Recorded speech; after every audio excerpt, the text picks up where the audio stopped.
예, 사랑하는 성도 여러분, 주님을 사랑하십니까? 천국을 사모하십니까? 네, 그렇죠. 그렇다면 우리 주님을 욕보이고 우리 천국을 거짓으로 가리키는 사이비 이단들에게 저항해야 합니다. 그들의 분노해야 되고 그들의 행위에 분개해야 되고 그들을 만나면 그들을 설득시킬 수 있는 능력을 갖추어야 합니다. 여러분, 사이비 이단들은 이렇게 얘기합니다. 날마다 말씀을 듣고 성경을 통하여 상고하는 것이 중요하다. 사도행전 17장 11절의 말씀을 증거로 들고 있습니다. 베레아 사람들은 간절한 마음으로 말씀을 받고 이것이 그러한가를 날마다 성경을 상고함으로 그 중에 믿는 사람이 많고 헬라의 귀부인과 남자가 적지 아니하다고 하였습니다. 아마 그 시절에도 믿음을 가지는 것이 쉽지 않았을 남자와 지체 높은 귀부인들도 말씀을 받고 그 말씀이 정말로 그러한가를 날마다 상고해야 했기 때문에 믿음의 자녀로 성장된 결과를 보여주고 있다고 하죠. 전하는 말씀만 듣고 상고하지 않고 덜컥 믿어버리면 예수 위증단과 예수 사기단이 암약하는 종교 세상에서 하나님의 자녀로 바로 서기가 어렵다는 것을 암시하고 있는 것입니다. 성도 여러분, 성경을 읽고 상고하는 것은 대단히 중요합니다만 사실 이 성경이란 책이 일반적으로 읽고 상고한다고 해서 뜻이 깨달아지는 그러한 책이 아닙니다. 너무나 어려운 책입니다. 너무나 신묘한 책이고 하나님의 계획이 이 안에 담겨 있기 때문에 땅에 살고 있는 하나님의 피조물인 우리 인간은 어떠한 경우라도 이 책을 다 이해를 할 수가 없는 것입니다. 그래서 수천 년, 4천 년 역사가 지난 다음에 예수님께서 오셔가지고 구약 두루마리를 펼쳐놓고 쭉 제자들에게 설명하신 내용, 그제서야 제자들이 깨닫게 되는 겁니다. 아하, 이게 이런 내용이었구나. 눈앞에 계시는 그분이 바로 구약에 예언된 그러한 정말 우리 예수님이었구나 하는 것을 깨닫게 되는 것이죠. 그런데 우리는 많은 목자들이 성경을 이해하고 깨닫는 책임을 성도들에게 전가시켜 버립니다. 제가 다니던 교회에서도 20을 생활하라, 20분 성경을 읽고 20분 상고하라, 그러면 뜻이 열린다. 참, 이건 목사의 책임을 유기한 겁니다. 목사가 밝히 풀어서 성도들 머릿속에 가슴속에 쾅쾅 집어넣어줘야 되는데 자기는 선문답하고 그러한 그 성경을 이해하고 상고하는 그 책임을 성도들에게 전가하는 것입니다. 여러분, 성도들이 부지런하게 그저 매일매일 일어나서 새벽같이 20분 읽고 20분 상고한다고 해서 성경이 열릴 것 같으면은 왜 이 지구상에 성경을 완전히 열어제친 사람이 그렇게 드뭅니까? 정말 신약시대에도 사도 바울이 구약 전서 모두를 파헤쳐서 해석하지 않았으면 지금 온 인류는 아직까지도 성경을 정말 풀어헤쳐서 이해하지 못했을 수도 있습니다. 사도 바울의 그 13권의 서신이 성경을 완전히 해석한 해설서이고 지금 우리나라에도 전광훈 목사님 같은 여러분 몇 분들이 이 성경에 완전히 통달해서 정말 성경을 달통을 해서 성도들에게 전해주고 있기 때문에 그분이 가는 곳은 늘 사람들이 인산인해로 이렇게 꽉꽉 들어차는 거 아니겠습니까? 하여튼 사단들은 상고하라 얘기하지만은 사실 그들이 상고하라는 것은 상고가 목적이 아니고 자기들 교육장에 나와서 교육을 들어보라 그 얘기입니다. 그 소리를 하기 위해서 처음에 상고라는 미끼를 던지는 겁니다. 상고 안 되지? 상고를 해도 뜻이 안 되지? 그러니까 우리 교육장에 나와. 시간에 11조 있잖아. 돈 내라는 것도 아니야. 너희들 와서 들어보는데 뭐 S교단 같은 경우에는 월화목금 일주일에 4번 하루에 4시간씩 어마어마한 양을 정말 공을 들여서 강의를 합니다. 여기에 사람들이 상고하니까 뜻이 이해 안 돼. 그러니까 뜻을 이해하려면 여기로 나와야 돼. 바로 요 단계에서 걸려드는 겁니다. 차라리 그리 갈 거면 상고 안 하는 게 훨씬 낫습니다. 계속하겠습니다. 악한 사람들과 속이는 자들은 더욱 악해져서 속이기도 하고 속기도 하나니 너는 배우고 확실한 일에 거하라. 성경은 그리스도 예수 안에 있는 믿음으로 말미암아 구원에 이르는 지혜가 있게 한다고 디모데후서 3장 13절로 15절에 기록되어 있죠. 여호와께서는 호세아 선지자를 통하여 백성이 지식이 없어서 망하며 너희들이 지식을 버렸기 때문에 지식이란 것은 곧 하나님을 말씀하십니다. 하나님도 백성을 버렸으며 번성할수록 지금 우리나라 전 세계 기독교계가 번성신학에 빠져 있습니다. 하나님을 왜 믿냐? 하나님 능력을 빌어서 우리 잘 먹고 잘 살면 되지. 소원 성취하고 정말 원하는 거 다 가질 수 있고 또 내가 미워하는 놈 다 죽게 만들고 예. 내가 싫어하는 놈 다 망하게 만들고 이 번성과 번영의 그늘에는 그러한 것이 숨어 있습니다. 그런데 체면상 미워하는 놈 망하고 내가 싫어하는 놈 다 죽게 만들어 버린다는 말을 못할 뿐이지만은 번성의 저 후면에는 반드시 그러한 것이 도사리고 있습니다. 이렇게 아주 못된 그 인간의 이기심이 이 신학이라고 하죠. 성경은 사실은 신학이 아니잖아요. 성경의 말씀까지도 이렇게 왜곡을 해버리는 겁니다. 자, 번성할수록 하나님께 범죄하니 하나님께서 너희의 영화를 도리어 욕되게 하리라. 장차 백성이나 제사장이나 동일함으로 하나님께서 너희의 행실대로 심판하여 갚으신다고 호세아서 4장 6절로 9절에 기록되어 있으므로 성도들은 언제나 쉬지 말고 하나님께서 주신 진리의 지식을 습득하는데 끊임없이 노력해야 합니다.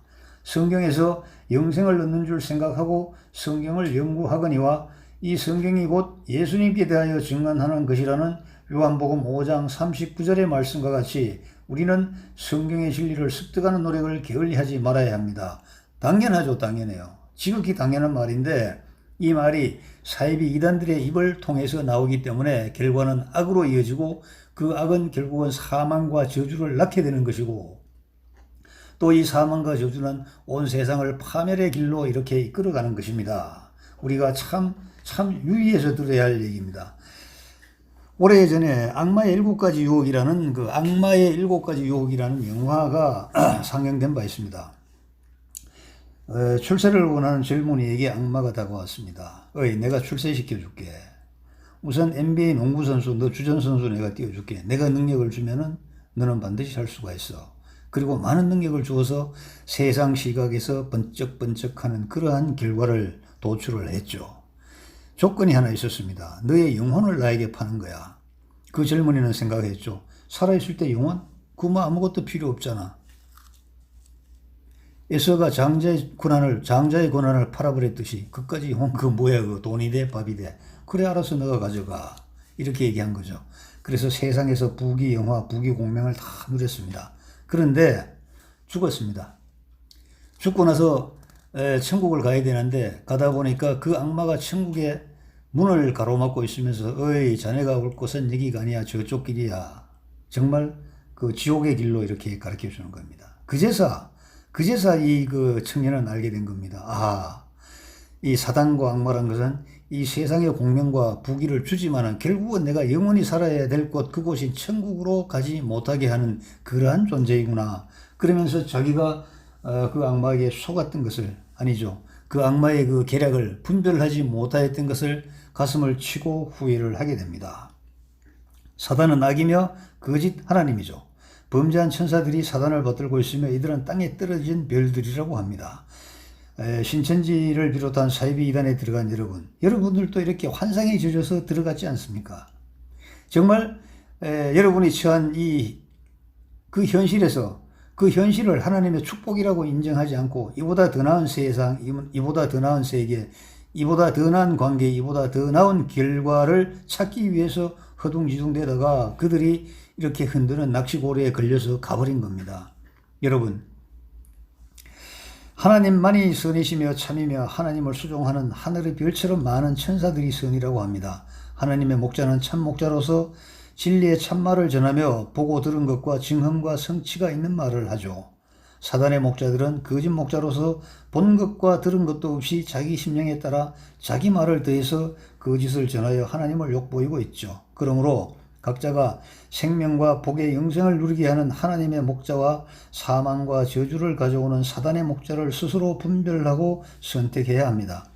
신명기 30장 19절로 20절에 증기된 바와 같이 하나님께서 생명과 사망과 복과 저주를 내 앞에 두었은즉 너와 내 자손이 살기 위하여 생명을 택하고 여호와를 사랑하고 말씀을 청종하며 의지하라는 모세의 말을 깊이 새겨야 할 것이며 선택은 각자의 몫이고 결과도 각자가 감내해야 합니다. 사랑하는 성도 여러분, 여기서 저들이 말하는 생명과 복은 누구에게있습니까? 당연히 사이비 이단이죠. 그 다음에 사망과 저주는요, 당연히 정통 기성교회를 말합니다. 말씀을 청종하라. 누구의 말씀을 청종해야 돼요? 사이비 이단 교주의 말씀을 청종하는 것이죠. 깊이 새겨야 한다. 누구의 말을요? 사이비 이단 자기들의 말을요. 자, 이 얘기를 하기 위해서 이 성경 구절을 들어서 이들은 이렇게 교묘하게 정말 말장난을 하고 있는 것입니다. 성도 여러분, 지금 그 우한 코로나 사태로 그 S교단이 이제 수면 위에 등장하면서 많은 이제 SNS에서 그들을 공격하고 비판하는 말들이 많이 있습니다. 최근 들어서는 압수수색 들어가서 무슨 뭐 부동산이니 또 통장이니 이것을 압수한다고 얘기를 합니다. 거기에 대해서 많은 사람들이 이제 어떤 그 징계의 마음을 더 처벌해야 된다는 강한 그 마음을 이렇게 표시하고 있는 걸 볼 수가 있습니다. 여러분, 제가 말씀드리는 것은 여러분들 그런데 감정적으로 빠지면 안 됩니다. 그들이 하는 말을 차근차근히 곰씹으면서 아하, 이들이 이런 말을 가지고 사람들을 유혹하는구나 이렇게 깨달아 가야 됩니다. 그래야 사이비 이단을 이길 수가 있어요. 그 이후에 가평에 있는 궁전에서 자기들 교주가 큰절하고 사과하고 난 다음에 그들의 변화 있습니까? 딱 한 가지 있어요. 한 가지. 지하철역 근처에서 노상전도, 떼거리 전도, 정말 악다구니 전도 사라졌어요. 그거는 사라졌어요. 그러나 그들의 조직 변화가 없습니다. 왜 없느냐?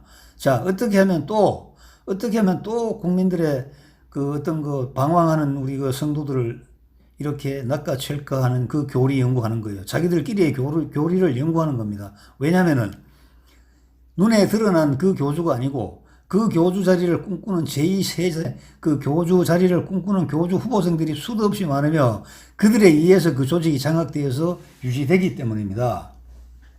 그러한 그 나쁜 것들이 소위 보수교회라는 쪽에서도 많이 있습니다. 정말 많이 있습니다. 여러분 다 아시잖아요. 2003년도 사건입니다만은 정말 그 참 끔찍한 사건도 있었어요. 그러한 사건들이 우리 교계에 중책을 맡고 있었던 사람들이기 때문에 참 많은 사람들에게 허탈감을 주고 많은 사람들이 교회에 등을 돌리게 한 겁니다. 진짜 하나님의 말씀을 듣고 하나님께서 만들어주신 이 땅에서 우리가 잘 먹고 잘 살다가 물론 그 잘 먹고 잘 산다는 것은 적당한 노력을 하는 겁니다. 적당한 노력. 그 원리가 있습니다.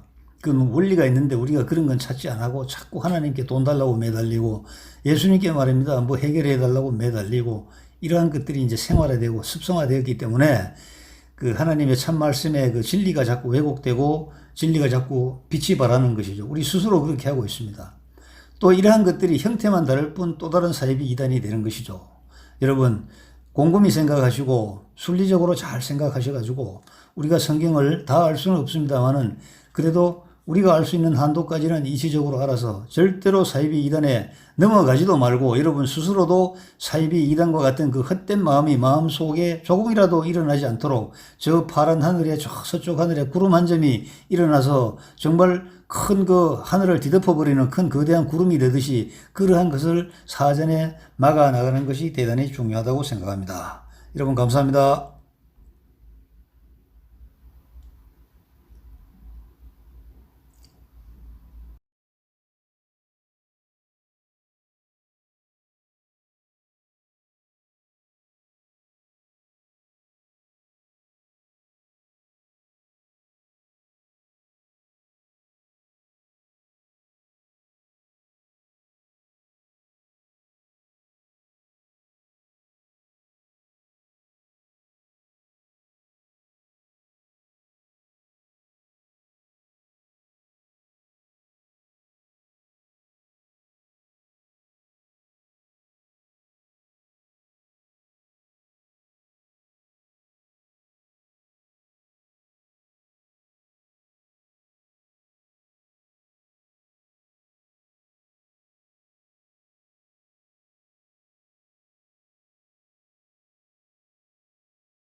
제2, 제3의